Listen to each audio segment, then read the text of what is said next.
Study of laws and GS channel में सभी का स्वागत है। इस चैनल के माध्यम से यूपी एपीओ का पाठ्यक्रम के अंतर्गत पुलिस रेगुलेशन और पुलिस एक्ट विस्तृत व्याख्या के साथ पढ़ाया गया। अब नई संहिता भारतीय न्याय संहिता 2023 भारतीय दंड संहिता 1860 के उपबंधों के साथ विस्तृत रूप से पढ़ाया जाएगा। भारतीय न्याय संहिता और भारतीय दंड संहिता के प्रावधानों के पूर्व हम अपराध की प्रकृति और परिभाषा, अवस्थाएं, तत्व और दुराशय के सिद्धांत से संबंधित महत्वपूर्ण तथ्यों को पढ़ाया जाएगा। आज अपराध की प्रकृति और परिभाषा इस विषय पर विभिन्न विधिशास्त्रियों द्वारा दिए गए मत जो परीक्षा की दृष्टि से महत्वपूर्ण हैं उनके विषय में पढ़ाया जाएगा। तो अपराध की प्रकृति और परिभाषा। अपराध की परिभाषा विधि शास्त्र के अनुसार अपराध एक ऐसा दोष है जिसकी अनुशस्ति दंड है और जो किसी समान व्यक्ति द्वारा क्षम्य नहीं है। यदि वह क्षम्य है तो केवल सम्राट द्वारा। इसी प्रकार स्टीफेन यानी विधि शास्त्री स्टीफेन के अनुसार अपराध की परिभाषा अपराध एक ऐसा कृत्य है जो विधि द्वारा निषिद्ध तथा समाज के नैतिक मनोभावों के प्रतिकूल दोनों होता है। विलियम ब्लैक स्टोन के अनुसार किसी कार्य को निषिद्ध करने या समादेशित करने वाली लोक विधि के उल्लंघन में किया गया कार्य अपराध है। इसी प्रकार हेनरी मैन ने अपराध की परिभाषा दी कि प्राचीन समाजों में दंड विधि अपराध विधि नहीं है बल्कि यह दोष विधि है। विधि शास्त्री ऑस्टिन के अनुसार अपराध एक अपकार जिसमें पैरवी शासन या उसके अधीनस्थ व्यक्तियों द्वारा की जाती है वही अपराध है।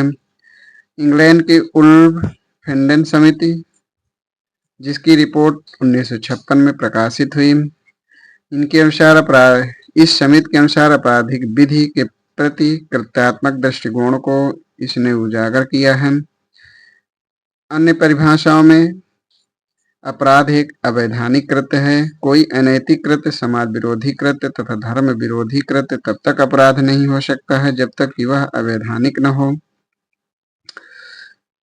इसी प्रकार ऑस्टिन का अन्य कथन है कि आशय कार्य का लक्ष्य है तथा हेतु उसका स्रोत है। आशय इच्छा की वह कार्रवाई है जो किसी प्रत्यक्ष कार्य को निर्देशित करती है।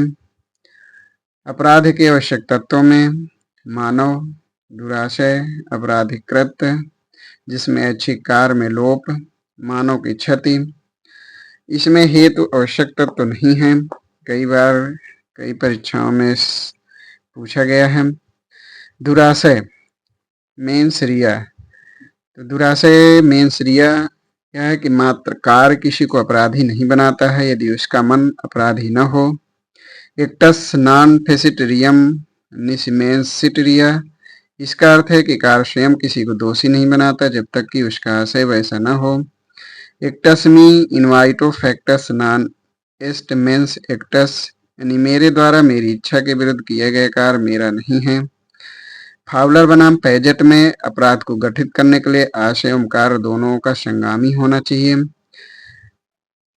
केवल कृत्य ही नहीं दोषपूर्ण मन स्थिति भी। यह आपराधिक दायित्व का सिद्धांत कॉमन लॉ न्यायालयों द्वारा विकसित किया गया। आपराधिक दायित्व की आवश्यक शर्तें हैं। कार्य स्वतंत्र इच्छा से किया गया हो, अच्छा और बुरा समझने की क्षमता हो, तथ्यों का ज्ञान की कृत्य जिसे वह कारित करने जा रहा है अपराध है। नलम क्रिमेन सिने लेगे नल्ला पोइना सिने लेगे। यह वैधानिकता का सिद्धांत है जिसका तात्पर्य है दांडिक विधि का भूतलक्षी प्रभाव से लागू न होना, दांडिक विधि का कठोर व्याख्या, विधि विधानों की निश्चितता, विधि की अधिमान्यता। दुराशय से संबंधित महत्वपूर्ण वाद है वो ब्रेंड बनाम वुड 1946 जिसमें यह कहा गया कि मना स्थिति यानी ब्रेंड बनाम वुड 1946 यह मना स्थिति के पुनर्जीवन से संबंधित है। सिराज बनाम डी रूटजन 1895 इस वाद में अभिनिर्धारित किया गया कि प्रत्येक संविधि में दुराशय अंतर्निहित माना जाता है जब तक कि इसके विरुद्ध न सिद्ध कर दिया जाए। उक्त मत की मान्यता से संबंधित अन्य वाद हैं महाराष्ट्र बनाम एम.एच. जॉर्ज, नाथूलाल बनाम मध्य प्रदेश राज्य, गुजरात बनाम देवेंद्र प्रसाद जी पांडे। ये सभी वाद मनस्थिति तथा सांविधिक अपराध से संबंधित हैं। ब्रेड बनाम विंचेस्टर कॉरपोरेशन दुराशय एवं संविधिक अपराध से संबंधित वाद है। सर्वप्रथम चोरी के मामले में दुराशय का सिद्धांत लागू किए कोक सीजे द्वारा। आर बनाम प्रिंस जो 1875 का है, यह दुराशय एवं सांविधिक अपराध से संबंधित है। न्यायाधीश ब्लैकबर्न, यह विधिक कारण के अभाव में यदि विधिक कारण के अभाव में कार्य किया जाता है तो कर्ता का आशय चाहे जो भी हो कार्य अपराध होगा। इस वाद में प्रिंस का कार्य अवैध एवं निखिन्न होने के कारण प्रिंस को दंडित करने का आधार था। क्वीन बनाम टाल्सन केवल कार, इस वाद में ये कहा गया केवल कार्य किसी को अपराधी नहीं बनाता यदि उसका मन भी अपराधी न हो। दुराशय तथा सांविधिक अपराध से संबंधित वाद है। श्रीनिवास बरौलिया वर्सेस इम्परर, स्वीट बनाम पार्सले दुराशय एवं सांविधिक अपराध से संबंधित है। आपराधिक मनस्थिति किसी अपराध के लिए पूर्व शर्त है। निर्दोषता की अवधारणा, जब तक कि दोष संदेह के परे सिद्ध न कर दिया जाए ये तो अपराध में सुसंगत नहीं होता है। कार्य का ज्ञान अभिधिक होना सदैव आवश्यक नहीं है।